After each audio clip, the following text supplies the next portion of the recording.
सुबह सुबह राय स्टार अपने पापा के साथ मम्मी को प्रणाम करता है। फिर दोनों सीढ़ियों से नीचे उतरते हैं। काम पर जाते समय पापा राय स्टार से बोलते हैं, ले बेटा, पढ़ाई करना, पढ़ाई पर ध्यान देना ठीक है, और हाँ, टीवी बिल्कुल मत चालू करना, नहीं तो आकर ऐसी मारूंगा कि रिमोट भी तुझसे डरने लगेगा। इतना बोलकर पापा अलविदा कहते हैं और रोजी रोटी की खोज में ऑटो में बैठकर निकल जाते हैं। पीछे से राय स्टार बोलता है, ठीक है पापा, लेकिन मैं तो कृष का सुनेगा गाना, कृष का। कुछ देर बाद पापा सवारी की तलाश में सड़क पर घूम रहे होते हैं। तभी रास्ते के किनारे अमित भाई दिखाई देते हैं। पापा ऑटो रोकते हैं और अमित भाई सवार हो जाते हैं। पापा बिजली की स्पीड से ऑटो चलाते हुए उन्हें उनकी मंजिल पर पहुंचा देते हैं। दोनों उतरते हैं। पापा बोलते हैं, 150 रुपए हो गया है। अमित भाई आराम से पैसे निकाल कर दे देते हैं। पापा पैसे लेकर ऑटो में बैठते हैं और दूसरी सवारी ढूंढने निकल जाते हैं। थोड़ी दूर आगे बढ़ते ही रास्ते में अज्जू भाई दिख जाते हैं। पापा ऑटो रोकते हैं।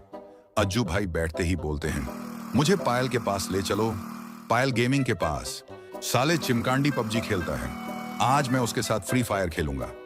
पापा पायल गेमिंग के घर के पास ऑटो रोक देते हैं। दोनों उतरते हैं। पापा बोलते हैं, 200 रुपये हो गया है, जल्दी दे दो। अज्जू भाई मासूम शक्ल बनाकर बोलते हैं, मेरे पास तो अभी पैसा नहीं है, बाद में ले लेना, पहले पायल के साथ फ्री फायर तो खेलने दो। इतना बोलकर अज्जू भाई दौड़ लगा देते हैं। फिर पापा गुस्से में अपना ऑटो स्टार्ट करते हैं और घर की तरफ निकल जाते हैं।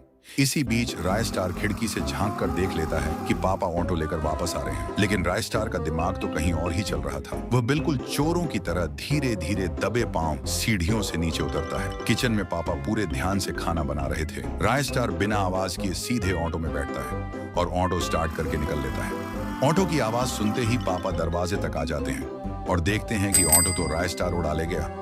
पापा गुस्से से चिल्लाते हैं, लौट कर जब घर आएगा ना, तुझे ऐसा दिखाऊंगा कि सपने में भी होमवर्क करता रहेगा। खाना नहीं दूंगा, सीधा मिर्ची खिलाऊंगा, वो भी बिना नमक। कुछ देर बाद राय स्टार अपनी गर्लफ्रेंड के घर पहुंचता है और बुलाने के लिए ऐसे जोर जोर से हॉर्न बजाता है जैसे शादी का बैंड बज रहा हो। हॉर्न सुनते ही गर्लफ्रेंड बाहर आती है और गुस्से में कहती है, इतना जोर से हॉर्न क्यों बजा रहे हो? आड़ोस पड़ोस सब जान जाएंगे कि तुम मुझसे मिलने आए हो। राय स्टार हंसते हुए बोलता है, अरे छोड़ो ना, पहले ये बताओ तेरे मम्मी पापा घर में हैं या नहीं? गर्लफ्रेंड बोलती है, नहीं, आज सुबह सुबह काम पर गए हैं। राय स्टार खुश होकर बोलता है, तो फिर देर किस बात की? चल पहले पंखा साफ कर लेते हैं, फिर घूमने चलेंगे, सड़क किनारे भुट्टा खाएंगे और लंबी ड्राइव पर जाएंगे। गर्लफ्रेंड बोलती है, ठीक है, चलो पहले पंखा फिर प्यार। दोनों घर के अंदर जाते हैं और पंखा साफ करने लगते हैं। पंखा साफ करते करते अचानक आवाज आने लगती है। दोनों एक दूसरे को देखते हैं, ये पंखा है या ट्रैक्टर? काफी देर बाद काम खत्म होता है और दोनों खुश खुश बाहर निकलते हैं। फिर राय स्टार और उसकी गर्लफ्रेंड ऑटो में बैठते हैं। राय स्टार ऑटो स्टार्ट करता है और घूमने निकल पड़ते हैं। रास्ते में ऑटो रोककर दोनों अपने प्यार का इजहार कर रहे होते हैं।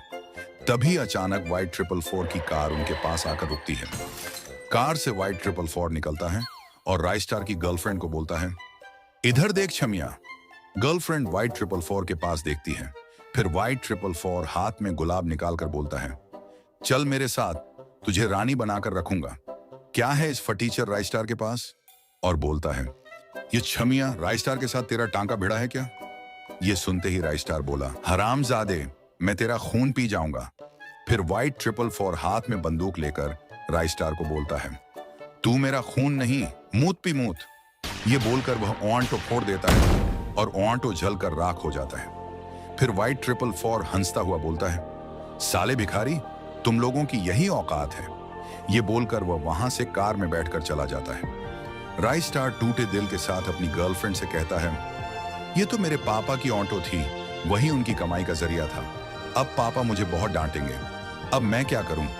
यह कहकर वह रोने लगता है। फिर भी वह घर की ओर भागता है। दरवाजे पर खड़े पापा उसे देखते हैं और गुस्से में कहते हैं, नालायक, ऑटो कहाँ है?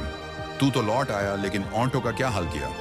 राय स्टार उदासी से कहता है, पापा मैं ऑटो गर्लफ्रेंड को घुमाने के लिए ले गया था, तभी वाइट 444 आया और ऑटो को तोड़ दिया, मुझे माफ कर दीजिए।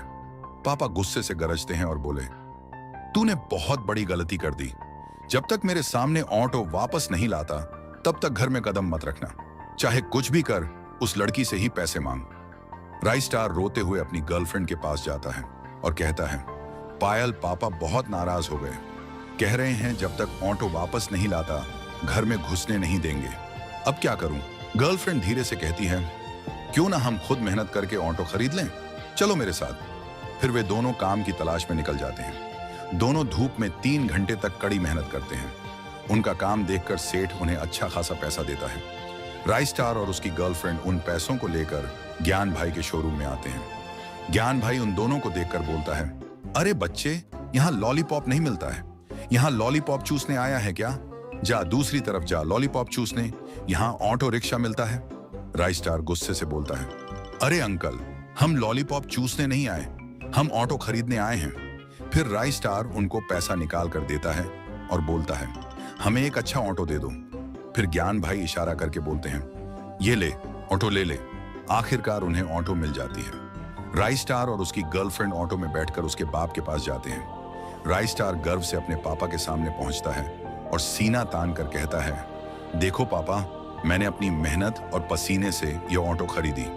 फिर राइस्टार के पापा उस लड़की की तरफ देखकर बोलते हैं, जिसके संस्कार में ऐसी लड़की हो वह कुछ भी कर सकता है। इसलिए राइस्टार बेटा, मैं तुम्हारी शादी इसी लड़की के साथ कराऊंगा। फिर तीनों मिलकर बोलते हैं। तो दोस्तों, मेरे चैनल को एक लाइक करो और सब्सक्राइब करो चैनल को।